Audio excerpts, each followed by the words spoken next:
Welcome everyone to this special episode of Cup of Chi. It's a face-to-face chat, hence the difference in the intro music. Unfortunately gets cut off at 31 minutes due to a dying battery, but I hope you get the gist of it and enjoy it. Thank you.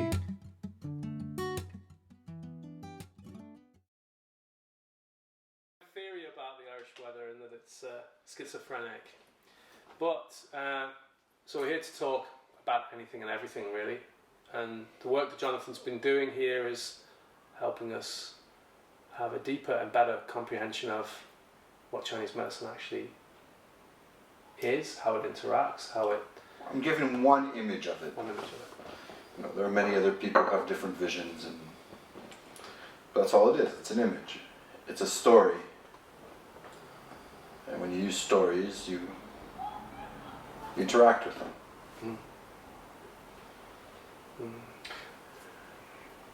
What would be the hardest, or what's been not the hardest, but necessarily the trickiest of stories to disseminate? And well, I would say it more like this, is that we can't, the information we have about Chinese medicine, it's based in a geopolitical time, okay, there's history, there's politics, there's social influence, and there's the medicine. Just like in Western medicine, where we've separated the psyche from the physical, we tend to do the same thing with medicines and with sciences. We're saying the science is separate from the historical, political landscape in which it's taking place. Mm-hmm. And just like in Chinese medicine, we see the psyche as being integrated into the physical, and there's no real difference. Yet when we talk about Chinese medicine, we don't have that same approach to understanding its theory, saying that there's also historical and political influences in it. Mm-hmm. So to answer your question, I think the biggest thing is to take this medicine, which over how many thousands of years we've seen its efficacy, and to turn it into a universal medicine, and not only based in the geographical explanation of China, because when we look at the 5 elements, they use the geography to explain why certain things happen. Mm-hmm. And yet when we take the same theory, apply it clinically to people who live in different geological patterns, geographical patterns, the theory holds without us needing those geographical patterns. Mm-hmm. So I guess my goal is to sort of strip away all of these influences of place and political influence, mm-hmm. and come down to a universal understanding of what we're talking about. Mm-hmm. It's really interesting you say that, because it brings into mind a conversation I had with a client last night, and he wanted to know, well, what is the difference between Japanese and Chinese and Korean acupuncture and Vietnamese? Mm-hmm. And the only answer I could give him was, there are certain medicines that were carried through human movement, and some of them get stuck in time. So literally, when you think of, say, Korean hand acupuncture, or you might think of, Korean 5 element, mm-hmm. which is what we're learning this weekend, is it a snapshot in a period of history of time, and it's stayed that way, albeit with some modern influences, new types of needles, new ways of thinking, new ways of disseminating the information? And is it a representation of the thought processes, not of the geopolitical landscape, but of the way the medicine was being carried by the teachers? That definitely does have an influence on it. But to come back to this idea of politics playing a role in it, I think one of the best examples is looking at the Japanese system and what happened in Japan. My timing might be off because I'm not a historian or that type of academic, but the general story I think it's around the 1600s, there was a blind acupuncturist, and this blind acupuncturist treated, I think it was the emperor, and then the emperor was so amazed at the efficacy of what he did, is that then he said only blind people could be acupuncturists. To get an acupuncture license, you had to be blind, and they created a whole school for blind acupuncture, which influenced the way acupuncture was done. This influenced the Japanese very palpation based, because they weren't going to be able to look at the tongue, look at the facial complexion, and they had a heightened sense of palpation. Mm-hmm. They developed the abdominal palpation, all of these types of things, and even the needle techniques where they would just place the needle or go very shallow. So there you have an example of the politics saying that only blind people could do it, and then that population of blind practitioners finding the best way for them to do it, which created what we call the Toyohari system, which is one of the main Japanese systems of acupuncture. And they don't pierce the skin, right? So the traditional way of doing that is they don't pierce the skin, is that they place the needle and they wait till they feel the difference. Pulse change, or not even the pulse. It's when they place the needle, they actually wait to feel what happens with the needle, and then and that's it. Yeah. And so that's one example of the influence of politics. Now, with us, we often make reference to the classics, all right? So we make reference to Naijing, the Nanjing, etc. And we often talk about the classics as being a Taoist approach to medicine. But in this, we have to remember that, around 300 BC, all of the books were burned and rewritten. And they were rewritten in the image of the emperor at the time, who was very much Confucian based. So that's why, for those of you who are practitioners who are listening, we talk about the Zongfu, and the language we use to talk about the organs is function based on Confucian ideas. The idea of the storehouse, the idea of the fu being they can be full and empty and they go between the two of them, whereas the organs can't be. Those are all Confucian based ideas. That's not really Taoist based, if we want to go back to the original parts of Taoism. Even within Chinese philosophy, you have these influences of, there's the idea of when you read the Zongzhu, I'm horrible with pronunciation. Yeah. There are some chapters which are very making fun of Confucius, and then the later chapters, which are thought to have been written by Confucian scholars, go the other way around and put Confucius as a model. Yeah. So we have to take all of that into consideration when we're doing it, and not think of it as a absolute truth, and try to scratch behind what that truth is. Yeah, like even the last time I was in China is 10 years ago, and you can still see Confucianism as being a heavy influence on decision-making processes, and the whole governments and the whole political structures, even they've had since their Cultural Revolution, is still very much based on it. I would say probably Confucianism is more important in Chinese culture today than Taoism is. Yeah, and it's interesting because I remember we had a conversation today in the car about a particular system that I'd been learning, and that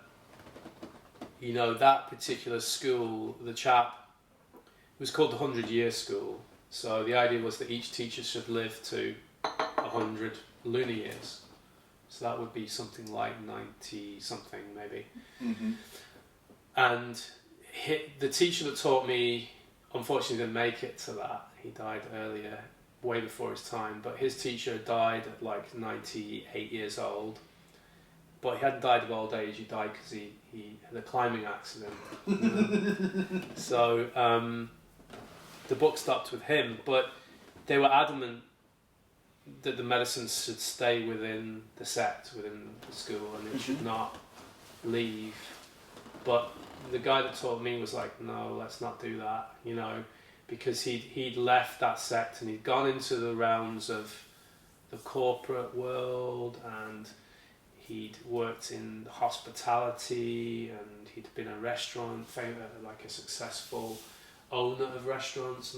He wasn't a chef or anything, but he'd owned different places in various parts of China, and his family had escaped out of that, I suppose, communist enclave that was developing, and kept the medicine within his family as a family tradition, which was quite common in places in other countries like Taiwan and Korea and places.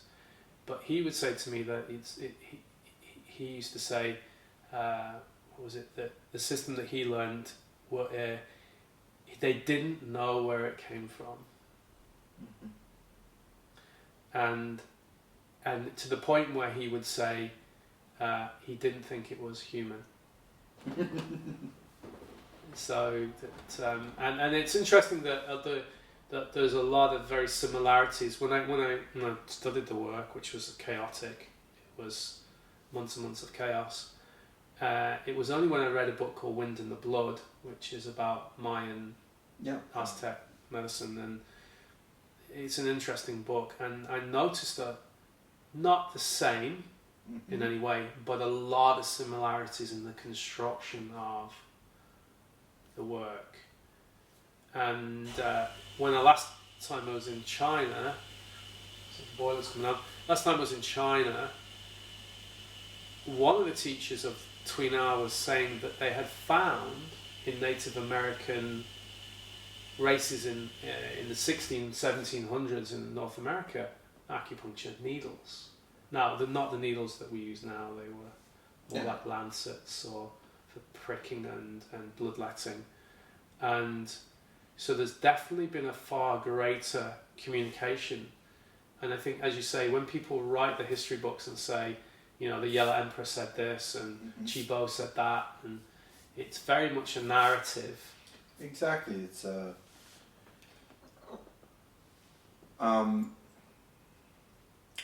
it's interesting is we talk often about Greek mythology.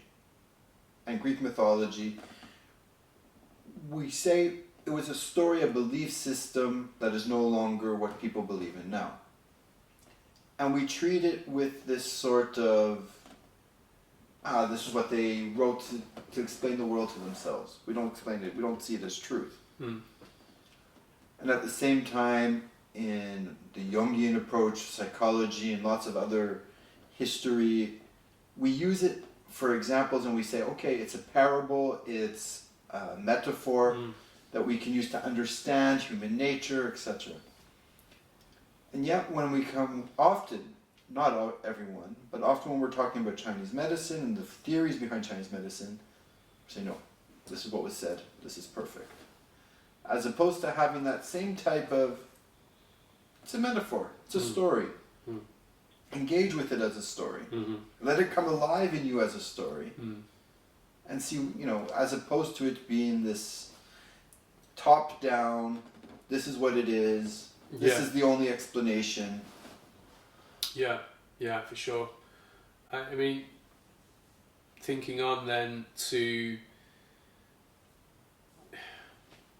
how do I say this? I do feel, and maybe I'll be criticised for saying this, but I don't care. Basically. Is it just me, or there's an air of elitism around certain styles of acupuncture? Well, or is it just because they're so bloody confident about how good it is? Or is that just my interpretation, what I think? Because maybe all of those are true. Okay. Is it because Japanese 5-element style or Worsley constitutional style is considered more upper class acupuncture for the emperor, and all the rest is a bit battlefield and a bit working class TCM on the front lines? Or is that just me? I think there might be some truth to that, and at the same time, the Worsley system is very interesting because it's not based. Well, okay, they do have some base. They do understand TCM in the way that we talk about it generally. We all have a common language of Zong Fu and 5 elements and where the channels are, etc. Like, those are the things that we all agree on. Worsley's interesting because it talks about the psychological processes and the constitutional psychological processes that people have. And as soon as you start moving into that realm and away from the physical realm, there's always going to be this, because it's not as concrete, it has more of an intellectual feel to it. Mm-hmm. And probably, I would imagine that the practitioners who fall into that field have a predisposition to look at the world on that psychological, emotional level. Mm-hmm. And perhaps as you call them, battlefield acupuncturists, the musculoskeletal aspects or the pain, they have more of a entry point or more of a predisposition to material, to seeing, okay, pain is here, pain is not there. Again, they're just two stories. Mm-hmm. And what's interesting is if we can engage with the stories as stories and then try to understand what are the commonalities between the stories. When you look at mythology and you study Greek mythology and Norse mythology and Egyptian mythology and Sumerian mythology, you say, oh, hold on. It's not that this god is the same as this god, but there's similarities, and we can start to talk about stories, and we can engage with all of them simultaneously when we understand what are the general concepts they're talking about. Yeah. And I think one of the, and now this is a problem, my opinion, in society in general, but we see it very much in Chinese medicine, is that when somebody has come up with a story that, I understand this story, then it becomes the only story. Which means I understand the style, I get results with it, this is the only style. This is all, this is the truth.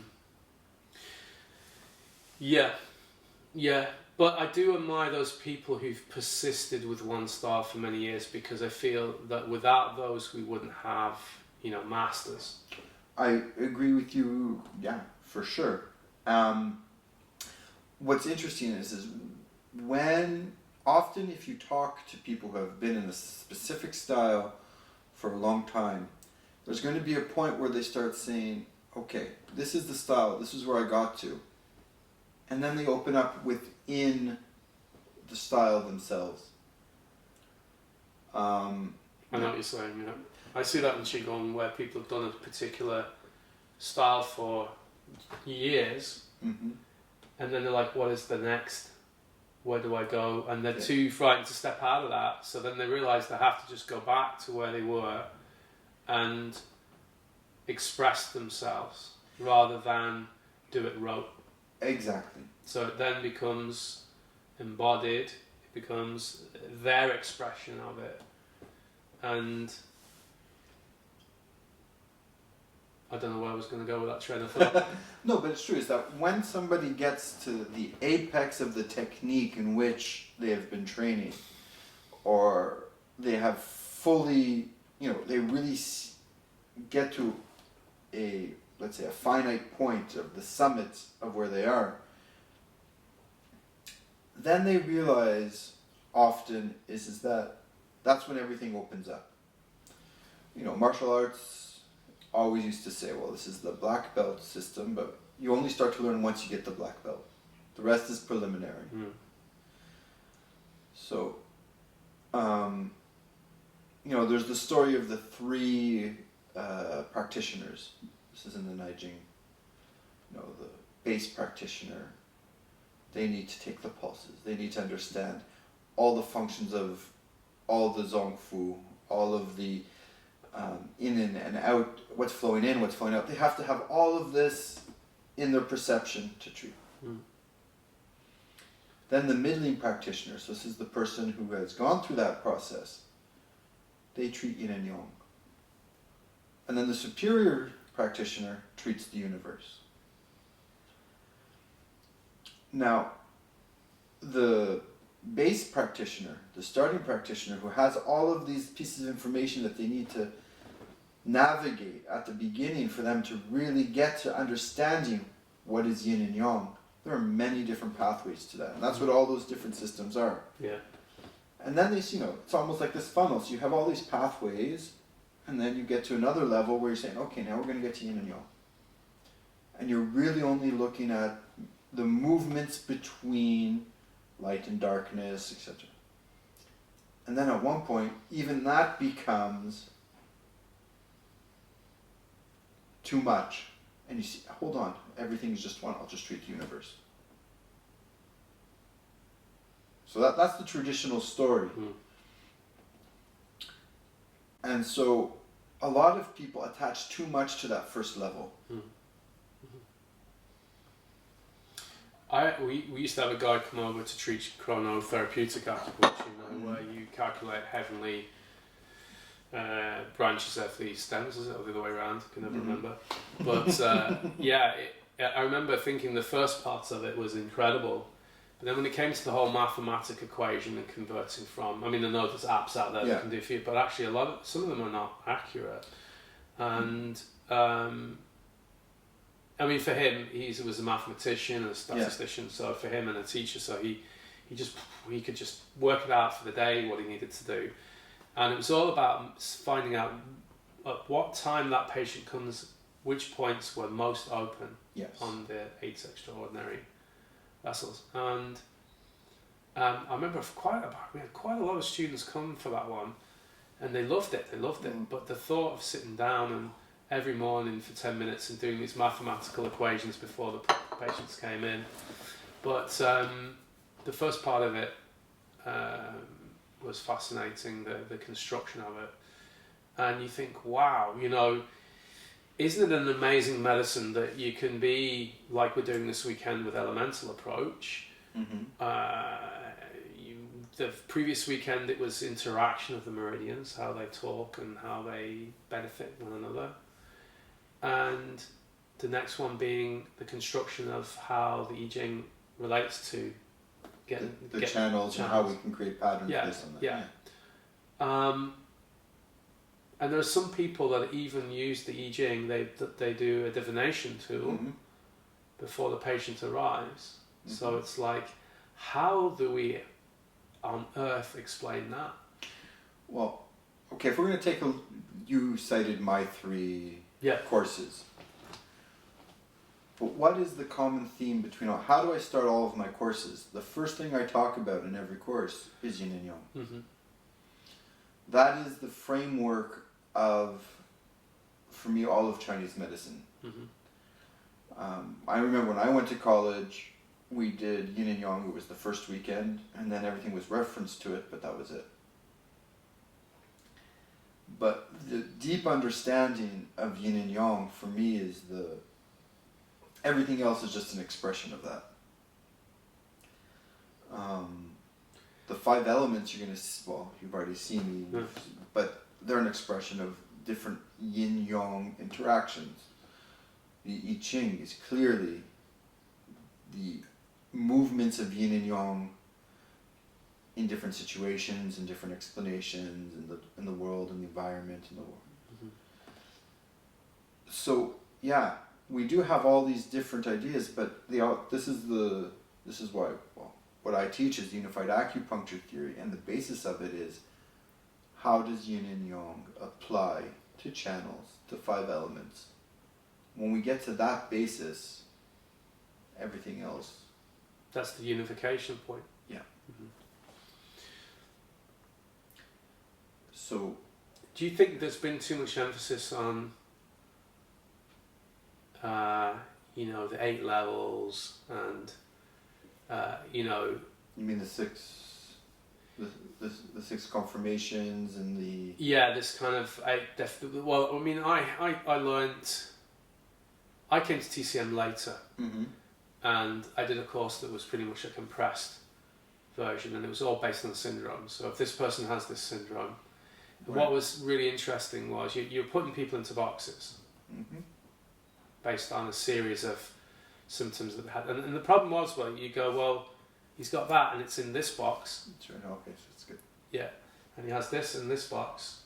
So therefore he must be this or this, but what do I do? And I think there's that joke that we have about spleen chi deficiency that everyone should, it got to the point where people, when I looked at it, there was stomach 36 was in nearly every prescription.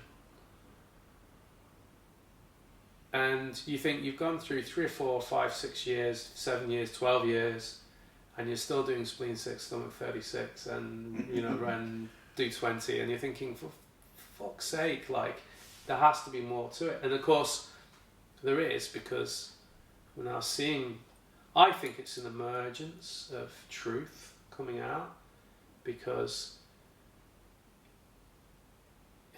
there's a necessity for a result. There's a necessity for... But I think it's not only with Chinese... So we always talk about Chinese medicine being 3,000 years old or older, depending on... But if we were to really talk about Chinese medicine in Europe and the way that we're practicing it now, we're talking about a medicine that's maybe 100 years old, if that, in its current practice. And so sometimes I look at other practices of other medicines. Often I look at psychology because it's very interesting and there's lots of things that come back. So you had Freud, and then everybody was like, oh, so this is important. And then you would have Jung, and you would have Adler, and then all of a sudden you had the Skinner and the behavioral sciences. And at every moment that became the truth. And so then you go 30 years later and you say, yeah, that is a truth, and this and this and this and this. At the moment, and I believe in that trauma has a huge effect on, ACE scores, adverse childhood experiences and trauma, and all that has a huge effect on the way people interact with the world and their coping mechanisms, etc. And in 20 years we might say, so we have trauma and we have da-da-da-da-da. So I think that's a common thing with all of this. So at the moment I think we're almost in an emergence of saying, okay, the TCM that we've learned, the Zong Fu theory and pattern differentials, they're true. We can use them. And now we're starting to open up and bring in other things to them. But I think that's a constant... and then, it's almost like fashion. In 20 years, you will come back and say, oh yeah, remember that? But we'll see it from a different point of view. And we'll have 20 years of experience to see it differently. I was thinking when you get to an acupuncture manual, or a book that's been written on actions and indications of points, I always used to say to my students, when you get to one that has 6 or 7 pages, written, that there's a reason for that. It's not just... And then some of the students get confused and say, well, it can do this, and it can do this, and this, and that, and this, and that, and that. So why don't we just use those points all the time? And I said, well, true. But what if it's because there was more information written about the efficacy of those points? There's that, yeah. And I would also say is, yeah, you can use them all the time. But what's missing from a lot of our acupuncture manuals is that, this is an example I give all the time. So stomach 36 is indicated for abdominal distress, gastric distress, abdominal pain. But from that's what's written there. So any syndrome, any pattern that has that as a symptom, has that within it, stomach 36 is a point. Now, in my foundations course, we talk about, well, that is true. And let's look at the image that it creates, and so we see that if we take the knee to the umbilicus, the two images that it creates is either above the umbilicus or below the umbilicus. So it will work for those two situations, but when the pain is directly at the umbilicus, it's not a good image, and it's not going to be as effective. And that's what's missing from the books. So the books have to put all these indications for all these points, and there's certain points that, because of their channel interactions, because of the images they have, and because of the group of points, if it's a Hussey point, etc., they'll have a much longer list. But those lists are missing that key understanding of why they're there. Yeah. So, well, that to me goes back to that conversation of, how it's taught, and there definitely was this element of, we're going to say why, because it says so, because the books say so, and therefore you just take it as rote. And there's one famous college, I won't mention the names, but the few students I know that were watching this were told, no books, no textbooks. You have to take all your own notes based on what I'm saying, and then you'll be examined on it next week. But you have to add your notes. So your note taking had to be perfect, and you couldn't ask questions. If you were asking the question of the teacher, what they were saying, you were immediately then subjected to further homework on that topic, which might be a 2,000 word essay on stomach 36. So there's this idea of there could be no interaction or discussion of philosophy or trying to grasp, because people learn differently, some kinesthetic, auditory, different styles of learning. No, this is what it is. It does this. That's all you need to know. And you use it for this. And for me, that